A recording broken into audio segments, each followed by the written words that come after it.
Em dic Sara i tinc 26 anys. Com que el meu pare és mestre i el món de l'educació sempre m'ha interessat, vaig decidir-me fer-me professora de secundària. No volia ser la típica professora estricta i exigent com el meu pare, sinó fer les classes divertides i mostrar-me als meus alumnes com una persona de confiança, no com una enemiga. El meu pare mai no ha vist bé la meva forma de pensar, perquè segons ell l'educació ha de ser severa i de vegades pensa que potser tinga raó.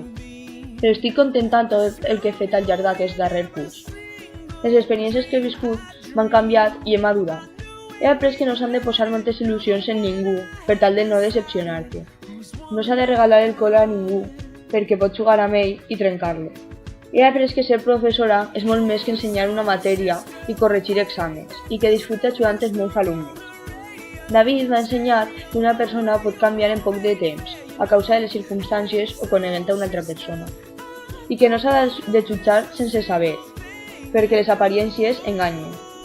Ha sigut un any ben complet, sense dubte.